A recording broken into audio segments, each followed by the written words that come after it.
여러분 안녕하세요. 황금 같은 배당금을 받을 때까지 배당주를 매수하는 황금 거북입니다. 지금 앞에 보이시는 두 회사는 한국의 시가총액 1위, 2위를 기록하고 있는 대한민국의 대표 주식 삼성전자와 SK하이닉스입니다. 10만전자, 12만전자 이야기를 듣고 주식시장에 들어온 시청자 꼬부기님들은 7만원에서 움직이고 있는 삼성전자를 보면 답답할 것 같습니다. 이상하게도 코스피 지수는 3개월째 내리막을 걷고 있고 미국 같은 경우 3개월 동안 정고점을 또 돌파했습니다. 당연하게도 한국의 시가총액 1위, 2위 기업이 2021년 들어와서 하락했기 때문에 어느 정도 예상되는 일이긴 합니다. 최근에 카카오톡으로 질문을 받았습니다. 주식 초보자라서 고민이 된다고 하는데 빠르게 수익을 내려면 삼성전자와 SK하이닉스 중에 어떤 걸 매수해야 더 좋은지 말입니다. 일단 황금 거북이 같은 경우 웬만한 질문에는 대답도 해드리고 종목을 분석해 달라면 분석을 하는 입장이지만 단기적인 관점에서는 의견을 제시하지 않는 편입니다. 하지만 이 질문이 들어오고 나서 생각을 해보니 왜 황금 거북이 주식 유튜브가 인기가 없는지 알 것 같더라고요. 멀리 보는 것은 좋지만 사람들은 단기적인 성과를 내기를 원하기 때문이지요. 아무튼 황금 거북이가 생각하는 몇 가지 포인트가 있습니다. 단기적인 관점입니다. 삼성전자 같은 경우 외국인이 최근 2주 동안 들어오지 않고 오히려 나간 상태입니다. SK하이닉스 같은 경우에는 2주간 외국인 보유율이 더 상승했습니다. 같은 업종에 같은 사업을 하고 있지만 외국인 수급이 달랐다는 뜻입니다. 외국인 같은 경우에도 큰 자금을 운영하는 회사이다 보니 매우 장기적인 플랜보다는 단기적인 관점에서도 투자를 할 것입니다. 그렇다면 삼성전자와 SK하이닉스가 있을 때 어떤 종목이 더 외국인에게 끌릴까요? 삼성전자 같은 경우 대한민국 1위 시가총액에 삼전적금이라는 별명이 붙을 만큼 모르면 일단 삼성전자, 초보는 무조건 삼성전자, 삼성전자 가즈아를 외치는 동학 개미들이 있습니다. 그래서 어느 정도 하락을 방어하기도 합니다. 8월 하락장이 시작되었을 때 고점 대비 15% 하락을 했습니다. SK하이닉스 같은 경우 삼성전자처럼 가전제품까지 모두 취급하는 것이 아니라 반도체 관련한 제품만 제조하기 때문에 더 작은 시장에서 경쟁을 하고 있지요. 그래서 8월 고점 대비해서 보아도 20% 하락을 했고 5개월간의 고점 대비해서도 24% 하락한 상태입니다. 아무래도 단기적으로 투자를 한다면 고점 대비 더 낙폭이 큰 종목에 투자를 하는 것이 더 빠른 수익을 낼 수 있을 가능성이 높다고 생각합니다.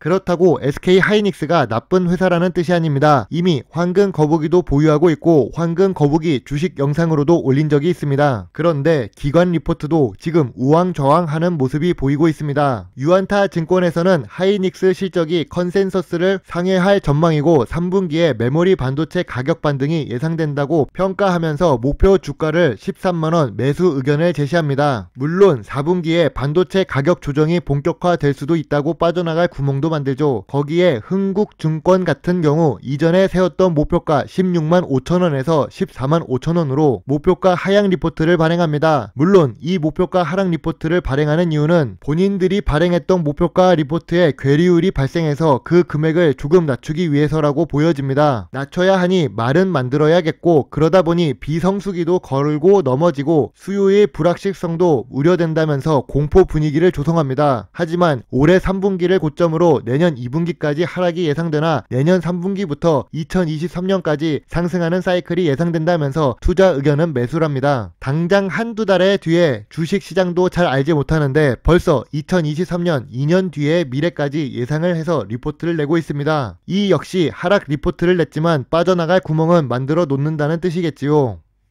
아까 두 개의 목표가 유지 리포트와 목표가 하락 리포트는 2021년 10월 21일 같은 날짜 같은 시간대에 나온 뉴스에서 가져온 것입니다. 기관은 자기들도 사실 모르는 거예요. 주식을 완전히 알고 하는 사람이 어디 있겠습니까? 내일 북한이 또 미사일 실험을 할지, 헝다그룹이 부채를 못 갚아서 파산할지, 미국과 중국이 무역전쟁을 심화할지, 중국이 난방을 가동해서 전기가 모자랄지, 한국의 대통령 대선 후보들이 이상한 공약을 할지 아무도 모릅니다. 그런데 2년 뒤에 반도체 사이클 를 예상한다는 것은 말도 안 되지요. 주가가 오르면 상승 리포트를 발행하고 주가가 내리면 하락 리포트를 발행해서 오히려 개인 투자자들을 털어냈던 기관 투자자들입니다. 지금 사진에서 보는 것처럼 아수라 백작이라고 할 수 있지요. 기관 투자자들도 모르게 마음이 변해서 리포트를 발행하는 것입니다. 크게 믿을 필요는 없다고 생각합니다.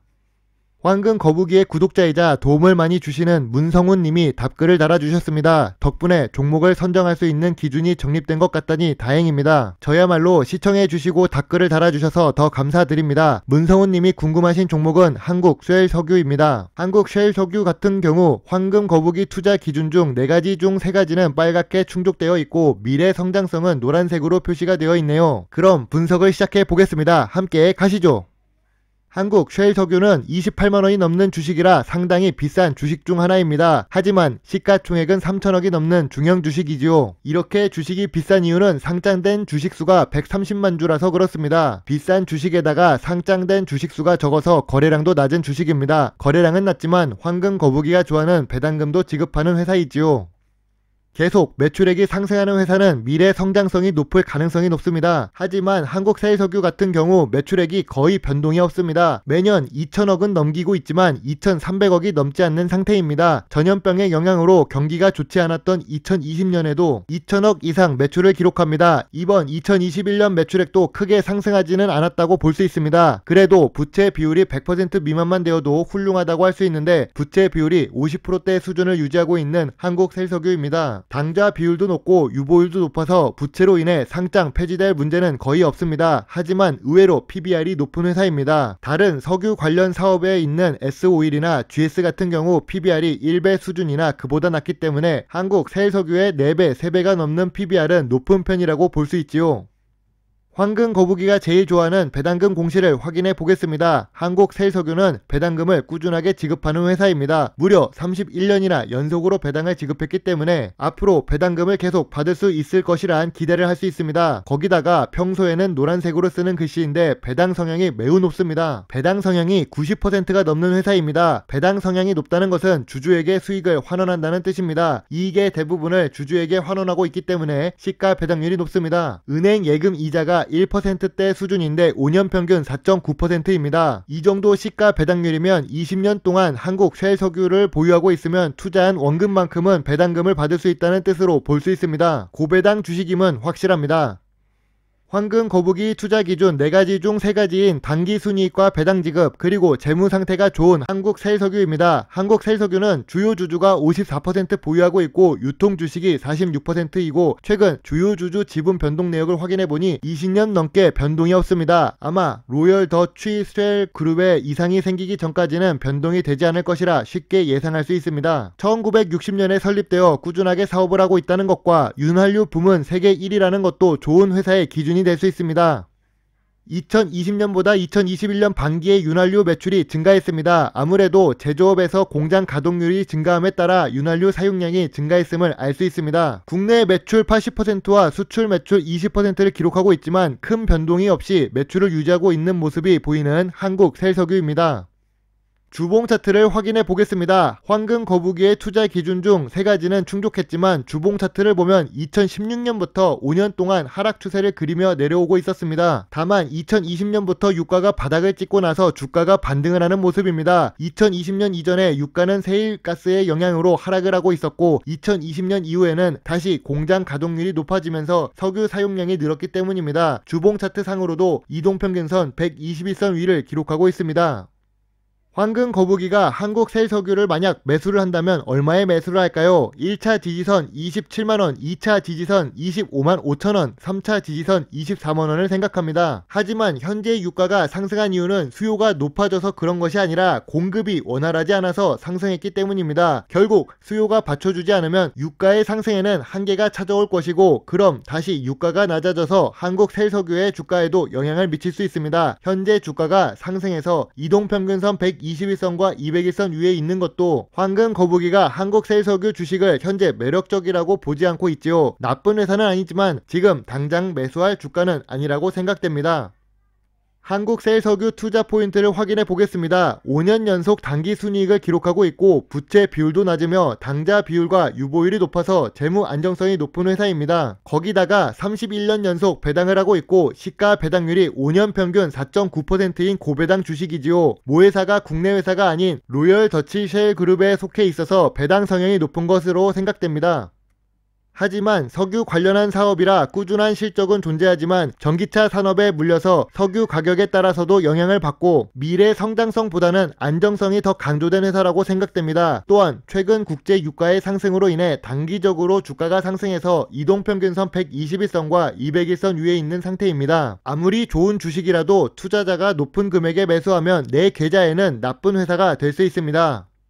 이런 주식은 아무리 좋아도 거북이처럼 기다리면 좋을 것 같습니다. 분명 고배당의 매력이 있지만 거래량이 낮아서 지루한 부분도 있고 단기적인 성과를 내기 원한다면 좋은 주식은 아닙니다. 하지만 배당금을 보고 재무 안정성을 보고 장기적인 관점에서 투자를 한다면 1차, 2차 지지선보다는 3차 지지선 근처에서 매수를 해서 장기 보유하는 것이 더 좋을 것 같다고 생각하는 황금 거북이입니다. 물론 이 생각은 황금 거북이의 개인적인 생각이고 투자의 책임은 매수, 매도 단추를 누른 본인에게 있음을 잊지 말아주세요. 한국셀석유만 영상을 가지고 만들면 조회수가 100에서 200 정도밖에 나오지 않을 것입니다. 그래서 앞부분에 삼성전자와 SK하이닉스 매수 비교 영상을 만들어 보았지요. 황금 거북이가 드디어 구독자 2,800명이 넘었습니다. 그에 비해 조회수는 낮은 편입니다. 아무래도 다른 주식 유튜버와는 다르게 관심도가 낮은 배당주 관련한 영상을 만들기 때문이라고 생각됩니다.